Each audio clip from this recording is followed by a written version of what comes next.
Hi guys. So, you probably already saw the video about the legislative branch, so now we're going to go into Article 2.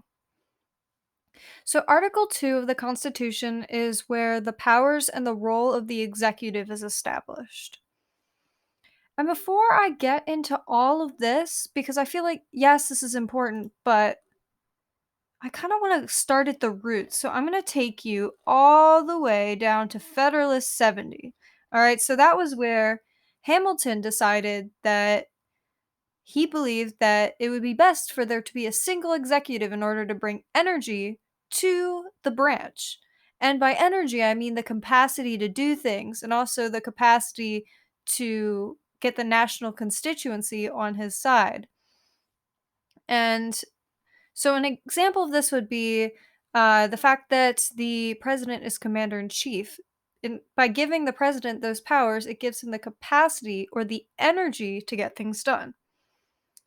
And so, instead of a council of several people, which could cause a lot of dissent, and you can't pinpoint the blame on one person, then if you have one executive, you can identify who is doing things wrong and punish that person accordingly.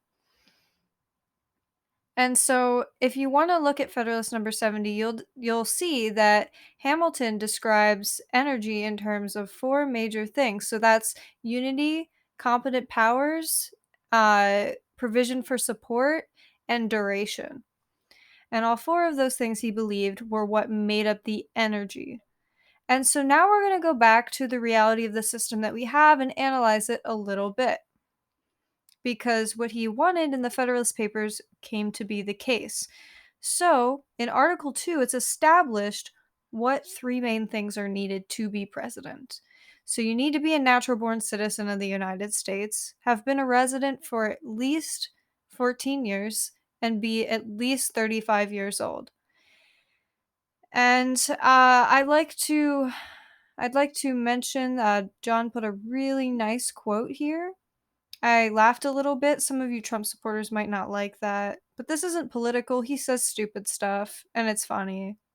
So, it's honestly just become a satirical laughing stock. And no, the media didn't come up with this. It came out of his big orange lips. Moving on. We're going to quickly go over the Electoral College, which probably isn't going to be on there, so you can just skip this part. So, our Electoral College is established as an elite group of electors that instead of when you win a state, you're not winning by the popular votes, you're winning electoral votes, which basically, when you win a state and you get that certain number of electoral votes, that means that you have a group of electors that are casting the vote for you to give your candidate that number of votes.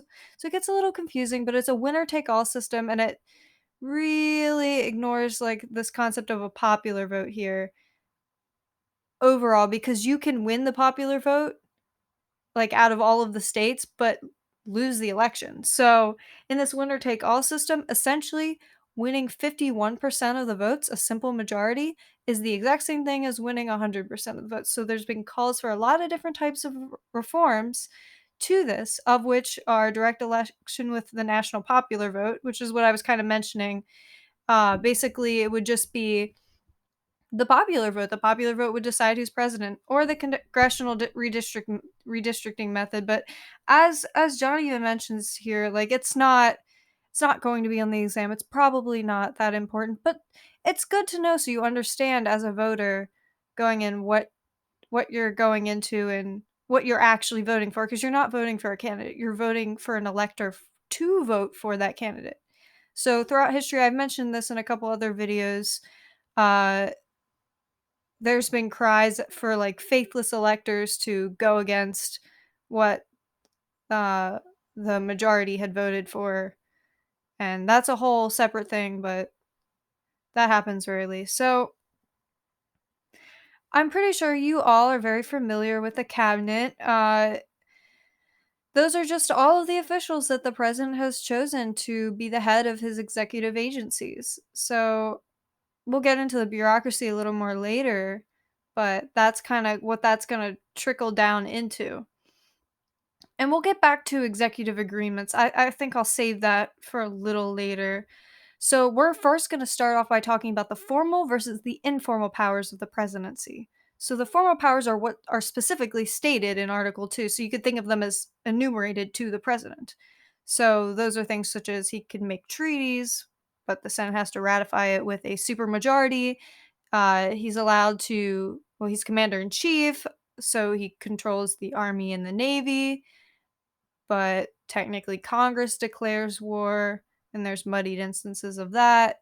They appoint the Supreme Court justices with a simple majority by the Senate, and they can veto legislation because they have that veto power. Informal powers, on the other hand, are things that the president has adopted over time in order to do these formal powers, or just things that he thinks necessary to maintain that quote unquote energy of the executive. Now, there have been some informal powers that have been completely taken out of proportion, and that's kind of up for debate and it's very controversial. But things that we acknowledge as powers of the president that are informal would be executive orders, which happen quite often, or negotiating executive agreements. So I'm going to bring you right back to here. So, executive agreement can be viewed as diplomacy, and if you take world history, you'll see that in a different light. But we're going to think about it in terms of AP Gov. Um, so, that being said, executive agreements are just an agreement between a president and a foreign country that does not require the approval of the Senate because it's not a treaty. So, these happen quite often. So, here's a quick chart that's going to go through this for us. So, when we think of formal powers, we break them out into executive, foreign policy and military powers, judicial, and legislative powers that are all formal powers of the presidency because he kind of has his, well, technically he or she, but we have yet to see a she, unfortunately. He or she technically has powers in all of these aspects. So, if we first look at the executive here, there's this clause that says, take care that the laws be faithfully executed. And this, along with the vesting clause you'll later see, is often taken out of proportion so that the president just kind of says, well, in order for me to carry out, say, this part of my job, and take care that the laws be faithfully executed, I have to do such and such. So things get a little muddy there, especially with the vesting clause that we'll later talk about. So, they also appoint officials, including cabinet members and Supreme Court justices, and that would need a simple majority in the Senate. Take note that they can appoint their White House staff, and that does not require approval of the Senate. And they also are able to request written opinions from their administrative officials. They might be less familiar about something and they need clarification or advice on taking a policy action. And once again, similarly, they can fill administrative vacancies when there's an empty spot in Congress. And so now we're going to move on to their foreign and military powers. So, as a foreign, we've talked about, well, as a military power, we've talked about the fact that they act as commander in chief of the armed forces and that they make treaties with, of course, a supermajority ratification from the Senate. They are able to appoint ambassadors, as I mentioned, with a simple majority. So that's kind of, they play into each other, the executive and the foreign policy powers. The president has the ability to receive ambassadors and confer diplomatic recognition on other governments, such as the establishment of a new country. The president can give that country recognition. Um, and so now we're going to move on to judicial powers that they have. So the president has the ability to pardon people for federal offenses. And this is seen as a little bit of a check on both the judicial branch, because the judicial branch had convicted that person usually. And so, because the judicial branch had convicted that person, Congress had made the laws. It's kind of a check on both of them. But also, like, this also gets really political here, and you can look into that. As I mentioned, they can appoint Supreme Court justices with a simple majority. So we're going to now look at formal powers that are legislative, and so they can recommend legislation to Congress and push a policy agenda. And also, they're responsible for presenting a State of the Union, and they can convene and adjourn Congress on occasions that would necessitate that. And as I mentioned, they have that veto power, which is also technically an executive power if you think about it. And so now I think it's important that we go back and just mention the informal powers here, because the informal powers, like I had said, are things that the president believes are so necessary to carry out regular day to day management of the government. So these informal powers involve setting priorities for Congress and getting basically Congress to support the president's legislative agenda. And they can do this by a variety of means. And so a lot of times they'll cut deals to get what they need through and get their national constituency happy. They also can, through executive orders, they can make regulations to run the government as well as direct the bureaucracy. So when they make that executive order, that would dictate what the agencies in the executive must be doing. And so also, the president, through signing statements, are able to give their intended interpretation of bills. Now, this is highly contested by many groups saying, well, it's not the president's job to be interpreting the law. That's for the judicial branch. But ever since a precedent was set, presidents commonly issue signing statements about how they believe their administration is going to carry out a bill. And so we're also going to look at the fact that they can make agreements with the heads of foreign governments that are not required by ratification of the Senate. So, because remember, the Senate is supposed to ratify treaties, and you can make an agreement that's not necessarily a treaty. So, as we talked about executive orders to stimulate the bureaucracy, and that has pretty much been, it's pretty much hit or miss, as John mentions here. We had Lincoln's Emancipation Proclamation, which really got things going in terms of liberation of African slaves. But we also had FDR's executive order to start the internment of the Japanese American citizens. So, not necessarily always a good thing, not necessarily always a bad thing. We'll see them a lot, especially in current and even recent previous administrations, to bypass a Congress that can't come to an agreement. And so I mentioned this veto power here.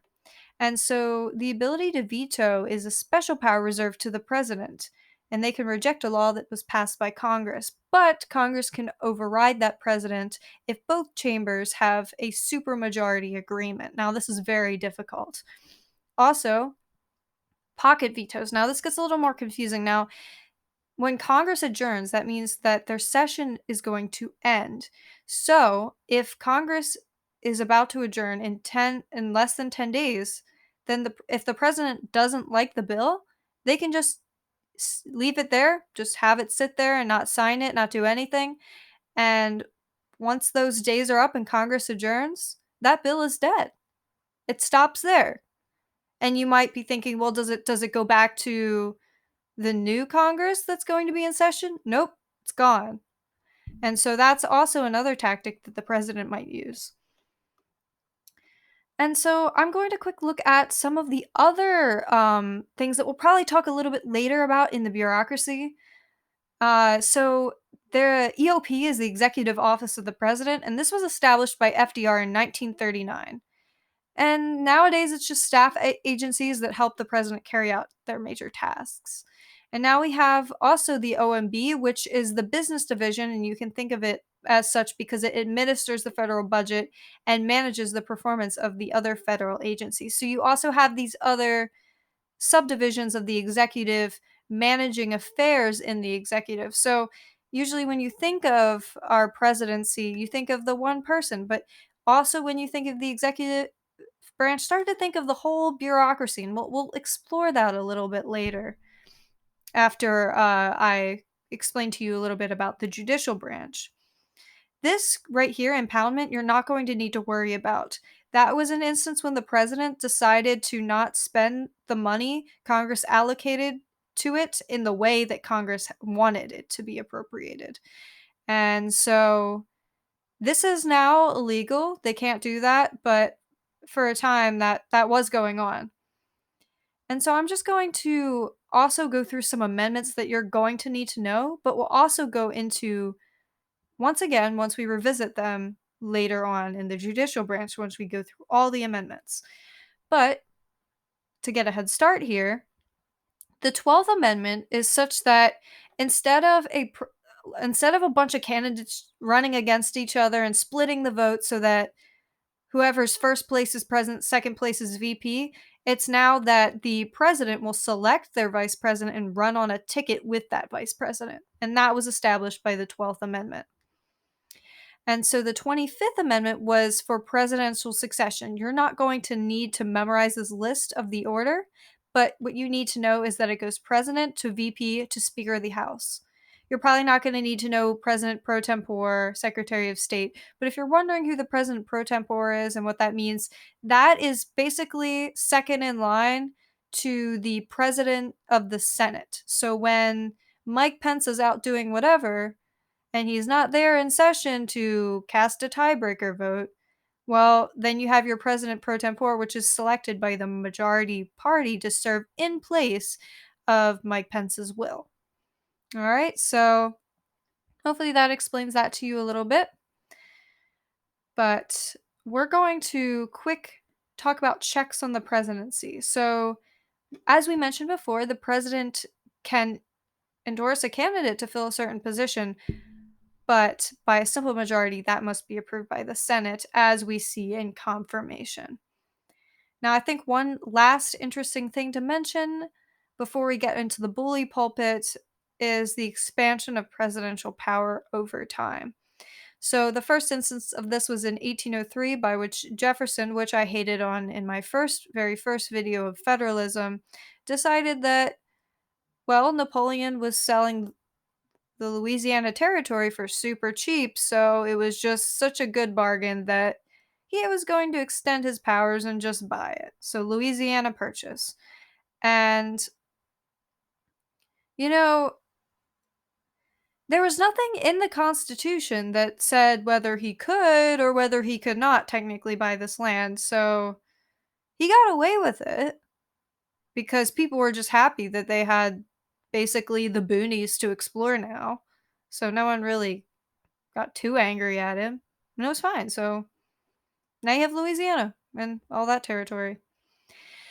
And so I think it's also important to know that because of the single executive, as we examined in Federalist number 1, Federalist number 70, there was a lot of energy that gave that president the capacity to get things done, and that enabled the president to expand its powers. But however, there because the president's powers began to expand so much in instances like these, there came to be some fear about that. So they started to kind of cut down on the president's power. So the 22nd Amendment, after FDR had served 4 consecutive terms in office, limited a 2-term limit for presidents. Now you might be looking at this 10-year maximum saying, well, that doesn't make sense because 8 years would be 2 terms. Now, this makes sense actually because say you have a president that's unfit to serve. In their second term, say the vice president or whoever is next in line steps in for 2 years. They run to be elected as president again. They win. That's another 4 years. That brings you to 6 years. Then they run for their second term, and that's another 4 years, and that would bring you to 10 years. Okay?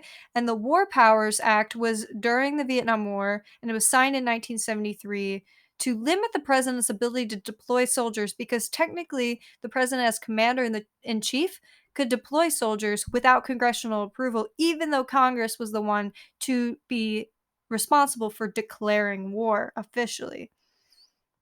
So this limited basically soldiers to be out at seas, overseas for 60 days. If Congress didn't declare war and approve the president's actions within 60 days, all of those soldiers were to return home. So that was the War Powers Act. So that was kind of a check on the fact that the president was using the military at will without congressional approval. And so we talked about presidential communication a little bit. State of the Union is an annual message to all members of Congress. They recommend legislation, they recommend their policy agenda, and they will a lot of times list their accomplishments. So, and things that they just want to achieve. And it's kind of, it's not necessarily like required, but it is present in the Constitution, and if the president necessitates it, they'll do it. But it's kind of become like something that had been set a precedent, so many presidents just kind of do this. It's kind of just strange if you didn't almost. And so I did mention this idea of a bully pulpit. This was coined by President Theodore Roosevelt, and it was the idea that the presidency was a manner by which the executive could promote an agenda directly to the public. So he did this through fireside chats on the radio. And now presidents promote their agenda to their national constituency through things such as media, advertisements, in person, like speeches, and all that kind of thing. And from there, I don't want to say brainwash the public, but they do. So that is how they use their resources to convince people to support their agenda. And I think that just about summarizes everything in terms of what you're going to need for the presidency. And now I'm going to show you my status update on my Quizlet because now it includes the legislative and the executive. It took me a little while, but now it's 208 terms, but don't be frightened. I promise you it's really succinct, and probably more than half of this is just review questions. So as you can see here, this is back to the legislative, but I'm just going to scroll down here. And as you can see, we start to get into the presidency and the questions that go along with the presidency. So I want you to take some time and take a look at that, and hopefully that helps you. Once again, if you have any questions, feel free to ask. Thanks for watching, guys.